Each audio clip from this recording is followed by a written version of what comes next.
Hi అండి, welcome to Bala's kitchen and talks. ఏం చేస్తున్నారు? అందరూ బాగున్నారా? నేనైతే బాగున్నానండి. ఈరోజు వీడియో ఏంటంటే చికెన్ అండి. ఈ చికెన్తో నేను పకోడీ చేస్తాను.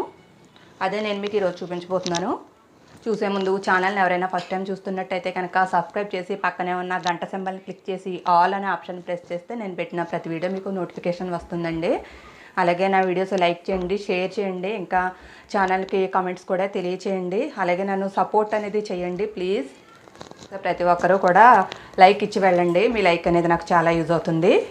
నేను ఈ చికెన్ని ఆల్రెడీ మ్యాగ్నేట్ చేసి పెట్టేసుకున్నానండి. అది ఏమేమి వేసి పెట్టానో, మ్యాగ్నేట్ చేశాను అనేది చూపిస్తాను మీకు.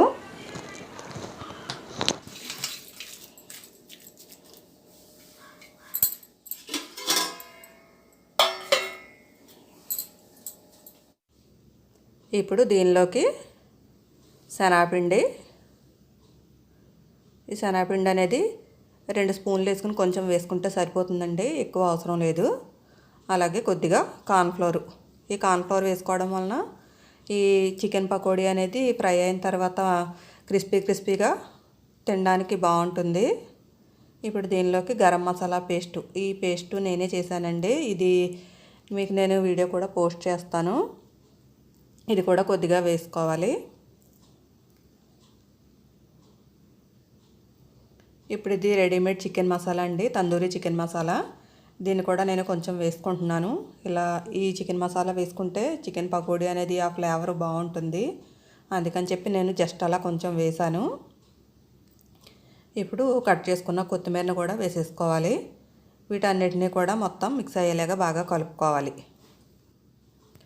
దీనిలో శనగపిండి, కార్న్ఫ్లోర్ ఎందుకు వేసుకోవాలంటే అండి, మనం వేసిన ఆ మసాలా పేస్ట్, ఉప్పు, కారం, పసుపు అన్నీ కూడా మనం డీప్ ఫ్రై చేసుకునేటప్పుడు ఆ చికెన్ పీసెస్ నుండి విడిపోకుండా వాటికి అతుక్కొని ఫ్రై అవుతాయి. అందుకని చెప్పమాట కొంచెం అవి వేసుకుని కలుపుకోవాలి. ఇది కొద్దిగా గట్టిగా ఉంది అంటే కనుక దీనిలో కొన్ని నీళ్ళను కూడా వేసుకుని కలుపుకోవచ్చండి. ఈ నీళ్ళు అనేవి ఎక్కువ అవ్వకుండా చూసుకోవాలి. వాటర్ ఎక్కువైతే ఇది ఫ్రై అయ్యేటప్పుడు ఆయిల్ పీల్చేసుకుంటుంది. అందుకని చెప్పి జస్ట్ కొన్ని నీళ్లు వేసుకొని కలుపుకుంటే సరిపోతుంది. దీనిలోకి పచ్చిమిరపకాయలు కూడా కట్ చేసుకున్నాను. ఇవి కూడా జస్ట్ అలా ఫ్రై చేసి చికెన్ పకోడీ తినేటప్పుడు మధ్యలో ఒక్కొక్క పచ్చిమిర్చిని, కొన్ని ఉల్లిపాయ ముక్కల్ని కలుపుకొని తింటే ఆ పకోడీ టేస్ట్ అనేది అదిరిపోతుంది. ఇప్పుడు స్టవ్ వెలిగించుకుని ప్యాన్ పెట్టుకుని దానిలోకి డీప్ ఫ్రైకి సరిపడగా ఆయిల్ని వేసుకోవాలి. నూనె కాగిందో లేదో చూద్దాము. కాగిపోయిందండి. ఇప్పుడు ఇది ఒక్కొక్కటిగా దీనిలో వేసేసుకోవాలి. ఇలా పీసెస్ కింద విడివిడిగా ఒక్కొక్కటి చొప్పున వేసుకోవాలండి.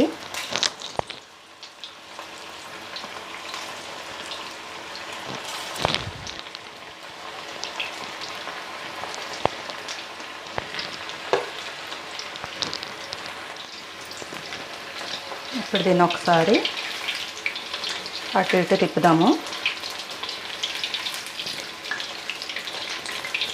గ్యాస్ స్టవ్ కొంచెం మీడియంలో పెట్టుకుని వేయించుకోవాలండి చికెన్ పకోడీ.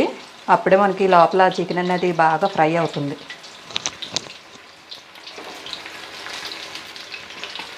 అసలు నేను స్టార్టింగ్కి ఈ చికెన్లో ఏం వేసి కలిపానా అన్నది ఈ వీడియో చివరిలో అయితే పెట్టానండి.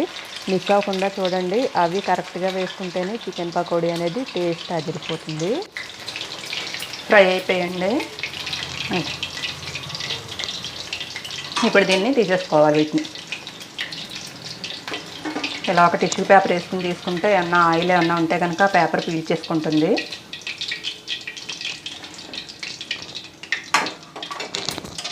ఇప్పుడు ఇలాగే మిగతావి కూడా వేసేసుకోవాలి. ఇలా చికెన్ని ముందే మ్యాగ్నేట్ చేసుకుని పెట్టుకోవడం వలన చికెన్ ఫ్రై అవ్వడం కూడా చాలా త్వరగా అయిపోతుంది. ఈ పకోడీ చేసుకోవడానికంటే లేదా చికెన్ వేపుడు వేసుకుంటాను చూడండి, ఆ వేపుడికి కానీ వేటికైనా సరే ముందు మ్యాగ్నేట్ చేసి పెట్టుకుంటే చికెన్ మనకి తినేటప్పుడు కూడా ఎలా అంటే దుళ్ళు కింద పొరల కింద ఉన్నట్టు ఉంటుంది.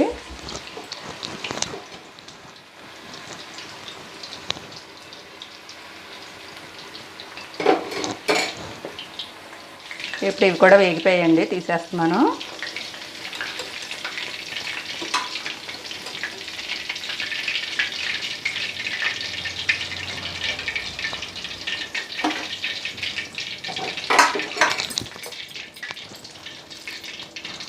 ఇలానే మొత్తం అన్నిటిని కూడా వేసేసుకోవాలి.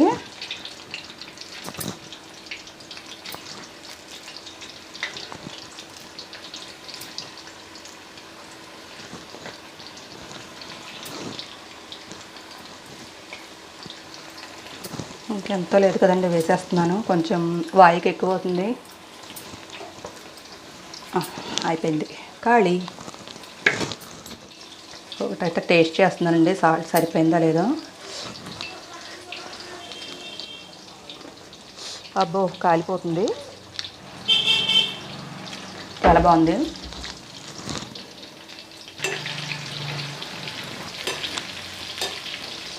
చికెన్ పకోడీలు వేసుకునేటప్పుడు ఒకటి ఇలా నూనె అనేది కొంచెం మనకి వేస్ట్ అయిపోతూ ఉంటుంది. నేనైతే ఇది చికెన్ కర్రీలు చేసేటప్పుడు అది వేసేస్తానండి, నాన్ వెజ్ కర్రీస్కి. ఎక్కువగా డీప్ ఫ్రై చేసిన ఆయిల్ అయితే వాడకూడదు. ఇది నేను ఫస్ట్ టైం చేస్తున్నాను ఇది, అందుకని చెప్పి ఈ నూనె అయితే నేను చికెన్ కర్రీలకి అలా వాడేస్తాను. ఫ్రై అయిపోయిందండి, తీసేస్తున్నాను ఇది కూడా నేను.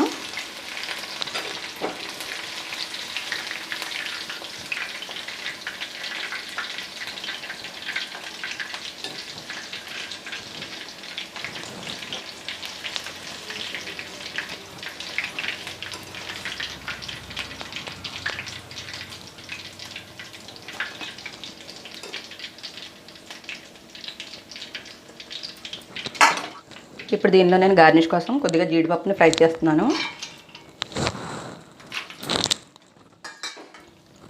అంటే గార్నిష్కే కాదండి, తినడానికి కూడా. గ్యాస్ కొంచెం చిన్న మంటలోనే పెట్టుకుని వేపుకోవాలండి, లేదంటే జీడిపప్పు వెంటనే మాడిపోద్ది. తీసేస్తున్నాను నేను. ఈ వేడికి మిగతా కలర్ అనేది వచ్చేస్తుంది.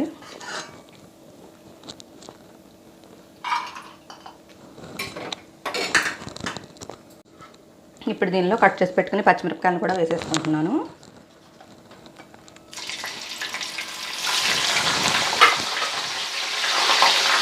జస్ట్ అలా వేసి తీసేస్తే సరిపోతుందండి. ఇది చిటపటలాడుతుంది.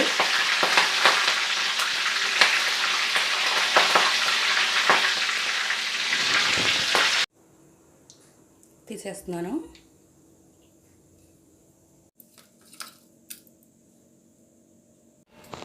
ఇప్పుడు వేయించుకున్న పచ్చిమిరపకాయల మీద కొంచెంగా సాల్ట్ని జల్లుకుంటే తినేటప్పుడు పప్పుగా బాగుంటాయండి ఇవి.